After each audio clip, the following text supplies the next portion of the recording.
പറഞ്ഞു കേൾക്കാനാ? നിങ്ങൾ എഴുതി തെളിഞ്ഞ് തുറച്ചല്ലോ, എന്നിട്ട് പിന്നെ പറഞ്ഞു കേൾക്കുന്നുണ്ടെന്നാ പറയുന്നത്. എന്ത് ചർച്ചയൊക്കെ നിന്നു? ഇനി ചർച്ചേൻ്റെ ആവശ്യമൊന്നുമില്ല. ചർച്ച ആവശ്യമുണ്ടെങ്കിൽ ചർച്ച നടത്തും. പാർട്ടി പ്രവർത്തനം എന്ന് പറയുന്നത് ഒരു കണ്ടിന്യൂഷനാണ്. ഒരു ദിവസത്തേക്കുള്ള വർക്കല്ല, ഒരാഴ്ചത്തേക്കുള്ള വർക്കല്ല, ഒരു മാസത്തേക്കുള്ള വർക്കല്ല. അത് തുടർന്നുകൊണ്ടിരിക്കുന്നതാണ്. അതിന് ചർച്ചയും അതുപോലെ തുടർന്നുകൊണ്ടിരിക്കും. അത് എത്ര ക്ലാരിറ്റിയോട് കൂടി നിങ്ങൾ ഈ പത്രക്കാർക്ക് എന്ന് പറഞ്ഞാൽ തലക്കകത്തൊന്നുമില്ലേ? ചോദിക്കുന്ന ഉത്തരം പറയാം. അന്ന് എന്തുകൊണ്ടാണ് അന്ന് സമ്മേളനം നടത്താതെ പോയത്? എല്ലാ ആളുകൾക്കും അറിയാം, മാധ്യമങ്ങൾക്കും അറിയാം, തിരുവനന്തപുരത്തെ മുഴുവൻ മാധ്യമങ്ങൾക്കും അറിയാം എന്തുകൊണ്ടാണ് എന്ന്. എന്നിട്ട് നിങ്ങൾ ഈ രീതിയിലൊരു വാർത്തയുണ്ടാക്കി പത്രത്തിൽ ഇത് അടിക്കുക എന്ന് പറഞ്ഞാൽ എന്ത് തറവാടിത്തൊല്ലായ്മയാണ്. എല്ലാവർക്കും ഒരു അന്തസ്സില്ലേ, അഭിമാനമില്ലേ, വ്യക്തിത്വമില്ലേ? നിങ്ങൾക്കും വേണ്ടി ആ വ്യക്തിത്വം എന്തെങ്കിലും കള്ളം പ്രചരിപ്പിക്കലാണോ നിങ്ങളുടെ വ്യക്തിത്വം? അതെ, അന്ന് മോഹൻ ഒരു AICC ജനറൽ സെക്രട്ടറി ഒരു ആക്സിഡന്റ് ആയിട്ട് ആശുപത്രി കിടക്കുമ്പോൾ നമ്മൾ പത്രസമ്മേളനം നടത്തുകൊണ്ട്. പക്ഷേ അന്ന് ഉച്ചവരെ തിരുവനന്തപുരത്ത് എല്ലാവരും ഉണ്ടായിരുന്നു? ഇല്ല, ഉച്ചവരെ ഇല്ല. ഉച്ചക്ക് മുമ്പ് തന്നെ ഞങ്ങളൊക്കെ ആശുപത്രിയിലേക്ക് പോയിരിക്കുന്നു. ഞാനൊക്കെ പുറപ്പെട്ടത് ആദ്യം പിന്നെ ഇവിടത്തേക്കാണ്. ജില്ലയിൽ എവിടെയായിരുന്നു? കോട്ടയത്തായിരുന്നു. പക്ഷേ അവിടുന്ന് അങ്ങോട്ടേക്ക് പുറപ്പെട്ടെന്ന് പറഞ്ഞപ്പോൾ ഞങ്ങൾ ഒരു എറണാകുളത്തേക്ക് പുറപ്പെട്ടു. ഞങ്ങൾ എറണാകുളത്ത് എത്തുമ്പോൾ തന്നെ 5 മണിയായി. ഈ താങ്കളെ KPCC പ്രസിഡന്റ് സ്ഥാനത്ത് നിന്ന് മാറ്റണം എന്നുള്ള രീതിയിലാണ് ഈ വാർത്തകളൊക്കെ വരുന്നതിന് പിന്നിൽ പാർട്ടിയിലെ ആളുകൾ തന്നെ ഉണ്ടോ? ശരി, അതെനിക്കറിയില്ല. അത് അന്വേഷിച്ചിട്ട് എന്തെങ്കിലും വിവരമുണ്ടെങ്കിൽ തന്നെ എന്തെങ്കിലും വിവരമുണ്ട്, ഇൻഫർമേഷൻ ഉണ്ടെങ്കിൽ എനിക്ക് തന്നാൽ നിങ്ങളോട് നന്ദിയുണ്ട്. പക്ഷെ ഞാനൊരു കാര്യം പറയാം, എനിക്ക് ഇത് ഒരു വലിയ ആഡംബരവും അലങ്കാരവുമായി വിട്ടുകൊടുക്കില്ല എന്ന വാശിയിലൊന്നും ഞാനില്ല.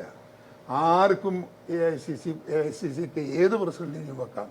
ഞാൻ ആ പ്രസിഡന്റിന് സഹകരണം പിന്തുണ എല്ലാം കൊടുക്കും. എൻ്റെ ഒരു വലിയ സ്വപ്നമോ ഒരു വലിയ ഇതൊന്നുമല്ല പിന്നെ KPCC പ്രസിഡന്റ്, ഈവൻ മുഖ്യമന്ത്രി പോലുമല്ല. ഞാൻ അതിനൊന്നും ക്ഷണിക്കാൻ പോകുന്നുമില്ല. എൻ്റെ രാഷ്ട്രീയം CPM-നെതിരെയുള്ള കോൺഗ്രസ് രാഷ്ട്രീയമാണ്. 6 വയസ്സ് മുതൽ 6, 7, 8 വയസ്സ് മുതൽ ഞാൻ CPM-നെതിരെ ഫൈറ്റ് ചെയ്യുന്ന ഒരാളാണ്. ആ ഫൈറ്റ് ഇപ്പോഴും തുടരും. ആ ഫൈറ്റിൻ്റെ ഭാഗമായി ഇത്തവണയും പിണറായി വിജയനെ അധികാരത്തിൽ എത്തിക്കാതിരിക്കാനുള്ള ശ്രമമാണ്, പ്രവർത്തനമാണ് എൻ്റെ പ്രവർത്തനം. എൻ്റെ ലക്ഷ്യം, എൻ്റെ ടാർഗറ്റ് അതാണ്. അതിനപ്പുറത്ത് എനിക്കൊരു ടാർഗറ്റ് ഒന്നുമില്ല. ഒരു വാക്കേറ്റവും നടന്നിട്ടില്ല. ഉണ്ടെന്ന് പറഞ്ഞ് നിങ്ങൾ കേൾപ്പിച്ചാൽ നിങ്ങളെ പണിയെടുക്കാൻ ഞാൻ അത് വാക്കാ. ഒരു കാര്യം ചോദിച്ചാൽ അതിനൊരു ചോദ്യം ചോദിച്ചാൽ അതെന്നാ തെറ്റ്? തീരുമാനിക്കാൻ പറ്റില്ല അത് പറഞ്ഞാൽ എന്താ കുഴപ്പം? അങ്ങനെ സംഭവം ഉണ്ടായിരുന്നോ? അങ്ങനെ സംഭവമൊന്നും ഉണ്ടായിട്ടില്ല. മാനമായ ഒരു ചർച്ച നടന്നിരുന്നു. ആ ചർച്ചയിൽ അനിൽ പങ്കെടുത്തിരുന്നു. ഞാൻ അതിനകത്ത് വലിയ പാളിച്ചൊന്നും ഞാൻ കണ്ടിട്ടില്ല. ഞാനല്ല, ആ മീറ്റിംഗിൽ ഇരുന്ന് ആർക്കും അങ്ങനെ തോന്നിയിട്ടില്ല. നിങ്ങളുടെ മാധ്യമങ്ങൾക്ക് എങ്ങനെയാണ് തോന്നിയെന്ന് അറിയില്ല. നിങ്ങൾ ആരെങ്കിലും ഇതിനകത്ത് ഉണ്ടോ അതിൻ്റെ അകത്ത്? ഈ 62 സീറ്റിൽ ശ്രദ്ധ കേന്ദ്രീകരിക്കാനുള്ള ഒരു തീരുമാനം പാർട്ടിയിലുണ്ടോ? 62 സീറ്റ് ശ്രദ്ധ കേന്ദ്രീകരിക്കുക എന്നൊരു തീരുമാനമുണ്ടോ ശരിക്കും തെരഞ്ഞെടുപ്പിൽ? അത് അങ്ങനെ എണ്ണിയിട്ടില്ല. ഞങ്ങൾ ജയിക്കാൻ സാധ്യതയുള്ള നിയോജക മണ്ഡലങ്ങൾ ഞങ്ങൾ തിരഞ്ഞെടുത്തിട്ടുണ്ട്. ആ നിയോജക മണ്ഡലങ്ങൾ ഞങ്ങൾ കോൺസെൻട്രേറ്റ് ചെയ്യും. അത് കഴിഞ്ഞ കാല തിരഞ്ഞെടുപ്പിൻ്റെയൊക്കെ റിസൾട്ട് വെച്ചുകൊണ്ടും പാർട്ടി സംഘടനയുടെ ശക്തിയും കരുത്തും വെച്ചുകൊണ്ടും നമ്മൾ ഉണ്ടാക്കുന്ന ഒരു ഫോർമുലയാണ്. അത് വരുന്നേ ഉള്ളൂ.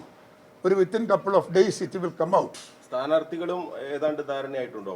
സ്ഥാനാർത്ഥികളെ പിന്നെ നമ്മൾ ചർച്ച ചെയ്യുന്ന ഒരു കമ്മിറ്റി ഉണ്ടാക്കും. ആ കമ്മിറ്റി ചർച്ച ചെയ്യും. നിങ്ങൾക്കറിയാലോ കോൺഗ്രസിൻ്റെ നമ്മളിങ്ങനെ ഒറ്റക്കൊറ്റക്ക് KPCC പ്രസിഡന്റാണോ സ്ഥാനാർത്ഥിയെ നിശ്ചയിക്കുക? അല്ലല്ലോ, ആ ഇലക്ഷൻ കമ്മിറ്റി ഉണ്ടാവും. ആ കമ്മിറ്റിയെ നിശ്ചയിക്കുക സ്ഥാനാർത്ഥിയെ. KPCC പ്രസിഡന്റ് സ്ഥാനത്ത് ഒരു വാശിയോടെ പിടിച്ചിരിക്കാൻ താനില്ല എന്നാണ്. ഒരു താല്പര്യവും ഇല്ല അതിന്. എനിക്ക് ആവശ്യമില്ല. അതിൻ്റെ പുറകെ ഞാൻ ഇല്ല. എല്ലാവർക്കും ആവശ്യമുണ്ടെങ്കിൽ KPCC പ്രസിഡന്റായി തുടരാൻ സമ്മതിച്ചാൽ മതി. എനിക്കങ്ങനെ നിർബന്ധമൊന്നുമില്ല. KPCC പ്രസിഡന്റായിട്ടില്ലെങ്കിൽ ഞാനങ്ങ് വായിലങ്ങ് പറഞ്ഞു പോകുന്നില്ല. ഞാൻ ജനമനസ്സിലുണ്ട്. കേരളത്തിലെ സാധാരണക്കാരായ ജനങ്ങളുടെ മുമ്പിൽ ആരെങ്കിലും പ്രചരിപ്പിച്ചാൽ അവർ വന്ന് തെളിയിക്കണം. നിങ്ങൾക്ക് എന്നെ കാണുമ്പോൾ തോന്നുന്നുണ്ടോ? അപ്പൊ അതൊന്ന് പത്രത്തിൽ എഴുതിയാട്ടെ. ഈ സംയുക്ത വാർത്താ സമ്മേളനം അടുത്ത ദിവസം ഉണ്ടാവാനുള്ള സാധ്യതയുണ്ടോ? ഈ സംയുക്ത വാർത്താ സമ്മേളനം ഇനി അടുത്തൊരു ദിവസം ഉണ്ടാവാനുള്ള സാധ്യത? ഏത് സംയുക്ത വാർത്ത? അല്ല, അതിനിപ്പം ഈ ഇദ്ദേഹം പുറത്ത് ഡിസ്ചാർജ് ചെയ്ത് വന്നിട്ടേ ഉണ്ടാവും. അദ്ദേഹം വടക്കേരി കണ്ട മീറ്റിംഗ് ആണ്. ആരെ മാറ്റാനാണ് ഉദ്ദേശിക്കുന്നു? അങ്ങനെ ഒരു ചർച്ച നടക്കുന്നില്ല പാർട്ടിക്കകത്ത്. അങ്ങനെ ഒരു പാർട്ടിക്കകത്ത് ചർച്ച നടക്കുന്നില്ല. ഇനി അങ്ങനെ ഒരു ചർച്ച വന്നാലും അതിനാരും എതിരല്ല. അതിൻ്റെ ന്യായാന്യായതകൾ നോക്കി യുക്തമായ തീരുമാനം, യുക്തിസഹമായ തീരുമാനം AICCക്ക് എടുക്കാം. ഈ KPCC പ്രസിഡന്റ് സ്ഥാനം മാറുമ്പോൾ പ്രതിപക്ഷ നേതാവ് മാറേണ്ട സാഹചര്യമുണ്ട്. അങ്ങനെയൊന്നുമില്ല. പ്രതിപക്ഷ നേതാവ് UDFന്റെ നേതാവാണ്, കോൺഗ്രസ് KPCCയുടെ പ്രസിഡന്റാണ്, KPCC പ്രസിഡന്റ്. അത് തമ്മിലൊരു ബന്ധമൊന്നുമില്ല. അതും ഇതും തമ്മിൽ കണക്ട് ചെയ്യേണ്ട കാര്യവുമില്ല. അതുകൊണ്ട് കെ സുധാകരൻ മാറുമ്പോൾ സതീശൻ മാറണം ഇല്ല, സതീശൻ മാറുമ്പോൾ കെ സുധാകരൻ മാറണം ഇല്ല. അതാത് രണ്ട് സെപ്പറേറ്റ് ആണ്. കേസ് അടുത്ത നിയമസഭാ തെരഞ്ഞെടുപ്പൊക്കെ അടുത്ത് വരികയാണ്. അപ്പോൾ കേസ് ഒരു മുഖ്യ നേതൃനിരയിൽ നിന്നിട്ട് അതിനെ നയിക്കാനുണ്ടാവുമോ? നയിക്കാനുണ്ടാവും, പക്ഷെ മത്സരിക്കാനുണ്ടാവണം എന്നില്ല. മത്സരിക്കില്ല. മത്സരം വേറെ, നയിക്കൽ വേറെ. നിയമസഭയിലേക്ക് മത്സരിക്കില്ല. എനിക്ക് താല്പര്യമില്ല. പാർട്ടിയെ നയിക്കാൻ തന്നെയാണ് പാർട്ടി പറയുകയാണെങ്കിൽ പാർട്ടി നമ്മൾ നിർബന്ധിച്ചാൽ ഇപ്പൊ പാർട്ടിയെ അനുസരിക്കണ്ടേ, അത്രയേ ഉള്ളൂ. അല്ലാണ്ട് എനിക്ക് താല്പര്യമൊന്നുമില്ല. ഈ നേതാക്കൾക്കിടയിലെ പ്രശ്നം കാരണമാണ് ദീപദാസ് മുൻഷിക്ക് ഒറ്റയ്ക്കൊറ്റയ്ക്ക് ആളുകളെ കണ്ട് ചർച്ച നടത്തേണ്ടി വരുന്നതൊക്കെയുള്ള ഏത് ദീപദാസ് മുൻഷിക്ക് ഓരോ നേതാക്കളെ സെപ്പറേറ്റ് ആയിട്ട് പോയി കണ്ട് ചർച്ച നടത്തേണ്ടി വരുന്നൊരു അഭിപ്രായം വരുന്നത് പാർട്ടിക്കിടയിൽ തന്നെ. എന്തുകൊണ്ട്? നേതാക്കൾക്കിടയിൽ ഐക്യമില്ലെന്നാണ് പറയുന്നത്. ഐക്യമില്ലാത്തത് കൊണ്ടല്ല, അവർക്ക് വിശ്വാസമില്ലാത്തതുകൊണ്ടാണ്. ആർക്ക് വിശ്വാസം? ദീപദാസ് മുൻഷി അതെ നേതാക്കന്മാർ അതെ, ഒരുമിച്ചിരുന്ന് സംസാരിക്കുന്നതിനോടുള്ള ഒരു വിയോജിപ്പ് അവർക്കുണ്ട്, അതുകൊണ്ടാണ്. അത് എന്തുകൊണ്ടാണ് ഈ നേതാക്കൾ തമ്മിൽ പുറത്ത് പറയും അങ്ങനെ വിശ്വാസക്കുറവ്? അങ്ങനെയൊന്നുമില്ല. അങ്ങനെ നമ്മൾ തമ്മിൽ വിശ്വാസക്കുറവൊന്നുമില്ല. മാഡം നമ്മുടെ ഒരു നല്ല ഒരു പ്രവർത്തന നിരതിയായ ഒരു വനിതയാണ്. അവരുടെ പ്രവർത്തനത്തെയെല്ലാം ഞങ്ങൾ ശ്ലാഘിക്കുന്നു. അതേപോലെ അഭിപ്രായ വ്യത്യാസവുമില്ല. അതുകൊണ്ട് അവർ പറയുന്നതൊക്കെ ഞങ്ങൾ അനുസരിക്കും.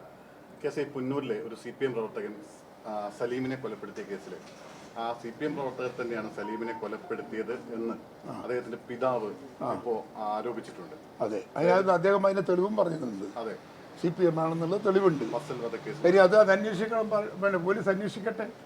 ഒരു പുനരന്വേഷണം അക്കാര്യത്തിൽ വേണോ? നിശ്ചയമായിട്ടും വേണം. സ്വന്തം വാപ്പയാണ് പറയുന്നത്.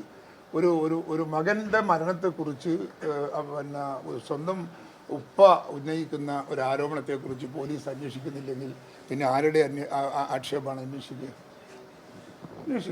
പുനരന്വേഷണം വേണം നിശ്ചയമായി. ഈ അൻവർ ഒരു കത്ത് വന്നിട്ടുണ്ടല്ലോ യുഡിഎഫിലേക്ക് ഞങ്ങൾ ആലോചിക്കുന്നുണ്ട്, ചർച്ച ചെയ്യുന്നുണ്ട്.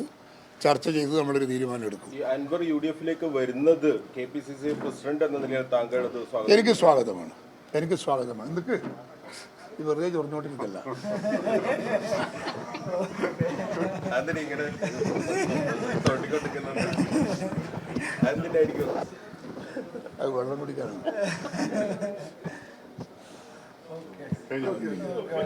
ശരി, നമ്മൾ എടുക്കാം. നല്ല മൂഡിലാണ്. ടീഷർട്ട് ഇട്ട സമയത്ത് തന്നെ ഇനി